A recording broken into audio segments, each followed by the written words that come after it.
ನಮಸ್ತೆ ವೀಕ್ಷಕರೇ, ನಾನು ಈ ದಿನ ಮಾರಿ ಬಿಸ್ಕೆಟ್ನಲ್ಲಿ ಕೇವಲ 10 ನಿಮಿಷದಲ್ಲಿ ತುಂಬನೇ ರುಚಿಯಾದ ಮತ್ತು ಬಾಯಲ್ಲಿಟ್ಟರೆ ಕರಗುವಂಥ ಒಂದು ಪುಡಿಂಗ್ ಅಥವಾ ಡೆಸರ್ಟ್ ಮಾಡೋದು ಹೇಗೆ ಅಂತ ತೋರಿಸ್ಕೊಡ್ತಾ ಇದ್ದೀನಿ.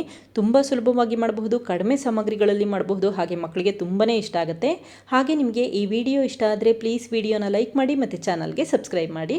ಈಗ ಮಾರಿ ಬಿಸ್ಕೆಟ್ ಪುಡಿಂಗ್ ಯಾವ ರೀತಿ ಮಾಡೋದು ಅಂತ ನೋಡ್ಕೊಳ್ಳೋಣ ಬನ್ನಿ. ಮೊದಲು ನಾನಿಲ್ಲಿ ಒಂದು ಪ್ಯಾಕೆಟ್ ಬಿಸ್ಕೆಟ್ನ ಒಂದು ಬೌಲ್ಗೆ ತೆಗೆದಿಟ್ಕೊಳ್ತಾ ಇದ್ದೀನಿ. ನಿಮಗೆ ಈ ಪುಡಿಂಗ್ ಪ್ರಮಾಣ ಜಾಸ್ತಿ ಬೇಕು ಅನಿಸಿದ್ರೆ ಬಿಸ್ಕೆಟ್ನು ಕೂಡ ಜಾಸ್ತಿ ಉಪಯೋಗಿಸಬೇಕಾಗತ್ತೆ.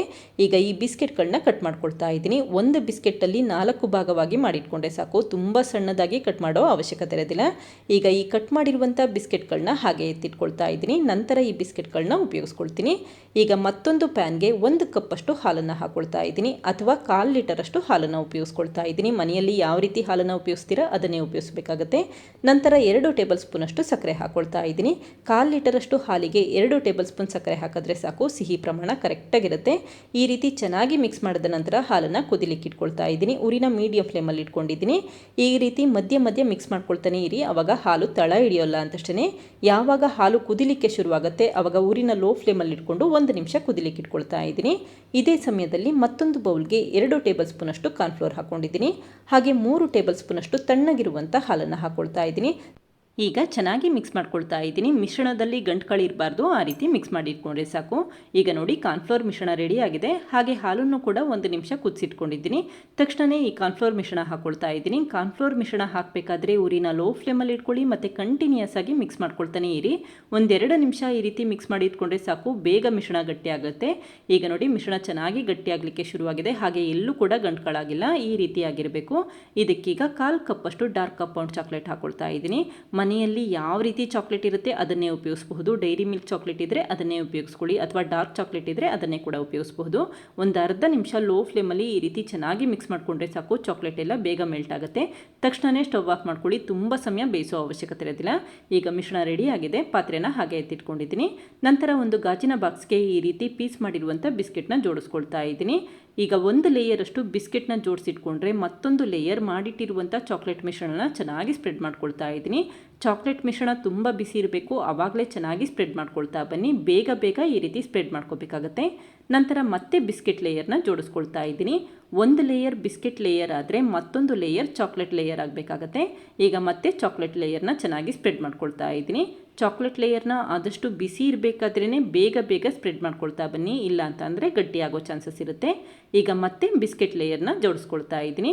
ಇದೇ ರೀತಿ ಪ್ರತಿ ಬಾರಿ ಬಿಸ್ಕೆಟ್ ಲೇಯರ್ ಹಾಗೆ ಚಾಕ್ಲೇಟ್ ಲೇಯರ್ನಾಗಿ ಮಾಡ್ಕೋಬೇಕಾಗತ್ತೆ. ಈಗ ಉಳಿದಿರುವಂಥ ಹಾಗೆ ಬಿಸಿ ಇರುವಂಥ ಚಾಕ್ಲೇಟ್ ಲೇಯರ್ನ ಮತ್ತೆ ಸ್ಪ್ರೆಡ್ ಮಾಡ್ಕೊಳ್ತಾ ಇದ್ದೀನಿ. ನಂತರ ಸ್ವಲ್ಪ ಚಾಕ್ಲೇಟ್ನ ನೀರಿನ ಹಬೆಯಲ್ಲಿ ಮೆಲ್ಟ್ ಮಾಡಿಟ್ಕೊಂಡಿದ್ದೀನಿ. ಈ ರೀತಿ ಮೆಲ್ಟ್ ಮಾಡಿರುವಂಥ ಚಾಕ್ಲೇಟ್ ಸ್ವಲ್ಪ ತೆಳುವಾಗಿ ಬೇಕು ಅನಿಸಿದ್ರೆ ಮೆಲ್ಟ್ ಮಾಡಿರುವಂಥ ಚಾಕ್ಲೇಟ್ಗೆ 1 ಟೇಬಲ್ ಸ್ಪೂನಷ್ಟು ತಣ್ಣಗಿರುವಂಥ ಹಾಲನ್ನು ಹಾಕಿ ಚೆನ್ನಾಗಿ ಮಿಕ್ಸ್ ಮಾಡ್ಕೊಳ್ಳಿ. ತುಂಬ ಹಾಲನ್ನು ಹಾಕ್ಕೊಂಡು ತುಂಬಾ ತೆಳು ಮಾಡ್ಕೊಳ್ಳೋಕೆ ಹೋಗಬೇಡಿ. ಕೇವಲ 1 ಸ್ಪೂನ್ ಅಷ್ಟೇ ಹಾಲನ್ನು ಹಾಕಿ ಚೆನ್ನಾಗಿ ಮಿಕ್ಸ್ ಮಾಡ್ಕೊಳ್ಳಿ. ಈಗ ನೋಡಿ ಮೆಲ್ಟ್ ಮಾಡಿರುವಂಥ ಚಾಕ್ಲೇಟ್ನ ಈ ರೀತಿ ಎಲ್ಲ ಕಡೆ ಸ್ಪ್ರೆಡ್ ಮಾಡ್ಕೊಳ್ತಾ ಇದ್ದೀನಿ. ಈ ರೀತಿ ಮೆಲ್ಟ್ ಮಾಡಿರುವಂಥ ಚಾಕ್ಲೇಟ್ ಉಪಯೋಗಿಸೋದು ಆಪ್ಷನಲ್, ತುಂಬಾ ರುಚಿಯಾಗಿ ಅನಿಸುತ್ತೆ, ಅದಕ್ಕೋಸ್ಕರ ಅಷ್ಟೇ ಉಪಯೋಗಿಸಿದ್ದೀನಿ. ಬೇಡ ಅನಿಸಿದ್ರೆ ಉಪಯೋಗಿಸೋ ಅವಶ್ಯಕತೆ ಇರೋದಿಲ್ಲ. ಈಗ ಉಳಿದಿರುವಂಥ ಬಿಸ್ಕೆಟ್ ಪುಡಿಯಿಂದ ಈ ರೀತಿ ಡೆಕೋರೇಟ್ ಮಾಡ್ಕೊಳ್ತಾ ಇದ್ದೀನಿ. ಮಾರಿ ಬಿಸ್ಕೆಟ್ ಇರುತ್ತಲ್ಲ ಅದನ್ನೇ ಪುಡಿ ಮಾಡಿ ನಂತರ ಉಪಯೋಗಿಸ್ಕೊಳ್ತಾ ಇದ್ದೀನಿ ಅಷ್ಟೇ. ಈಗ ಲಿಡ್ ಕ್ಲೋಸ್ ಮಾಡಿ ಈ ಬಾಕ್ಸ್ನ ಫ್ರೀಸರಲ್ಲಿ 15 ನಿಮಿಷ ಸೆಟ್ ಆಗಲಿಕ್ಕೆ ಹಾಗೆ ಇಡ್ತಾ ಇದ್ದೀನಿ. ಚೆನ್ನಾಗಿ ತಣ್ಣಗಾಗಬೇಕು, ನಂತರ ಅಷ್ಟೇ ಬಾಕ್ಸ್ನ ಹೊರಗಡೆ ತೆಗೆದಿಟ್ಕೊಳ್ಳಿ. ಈಗ ನೋಡಿ ಬಾಕ್ಸ್ ಚೆನ್ನಾಗಿ ತಣ್ಣಗಾಗಿದೆ. ನಂತರ ಅಷ್ಟೇ ಈ ರೀತಿ ಸ್ಪೂನಿಂದ ನಿಧಾನಕ್ಕೆ ತೆಗೆದಿಟ್ಕೊಳ್ತಾ ಇದ್ದೀನಿ. ನೋಡಿ ಯಾವ ರೀತಿ ಪೀಸಸ್ಗಳಾಗಿ ಬರ್ತಾ ಇದೆ ಅಂತ ಗೊತ್ತಾಗ್ತಾ ಇದೆ.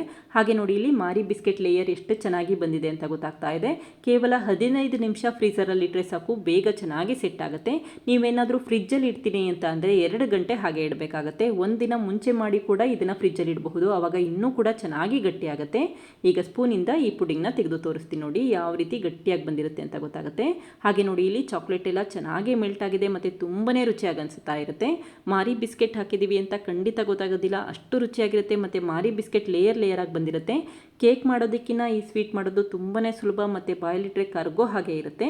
ನೋಡಿದ್ರಲ್ಲ ಫ್ರೆಂಡ್ಸ್, ಎಷ್ಟು ಸುಲಭವಾಗಿ ಮಾರಿ ಬಿಸ್ಕೆಟ್ ಉಪಯೋಗಿಸ್ಕೊಂಡು ಕೇವಲ 10 ನಿಮಿಷದಲ್ಲಿ ಯಾವ ರೀತಿ ಒಂದು ಸ್ವೀಟ್ ಅಥವಾ ಪುಡಿಂಗ್ ಮಾಡಿದೆ ಅಂತ ಗೊತ್ತಾಯ್ತಲ್ವಾ. ನೀವು ಕೂಡ ಒಮ್ಮೆ ಪ್ರಯತ್ನಿಸಿ. ಮನೆಯಲ್ಲಿರುವಂಥ ಸಾಮಗ್ರಿಗಳಲ್ಲೇ ಮಾಡಬಹುದು. ಕೇವಲ ಮಾರಿ ಬಿಸ್ಕೆಟ್ ಮತ್ತು ಚಾಕ್ಲೇಟ್ ಇದ್ದರೆ ಸಾಕು ಈ ಸ್ವೀಟ್ ಮಾಡಬಹುದು. ಮಕ್ಕಳಿಗೂ ಕೂಡ ತುಂಬ ಇಷ್ಟ ಆಗುತ್ತೆ. Thank you. ಲೈಕ್ ಮಾಡಿ ಮತ್ತು ಸಬ್ಸ್ಕ್ರೈಬ್ ಮಾಡಿ.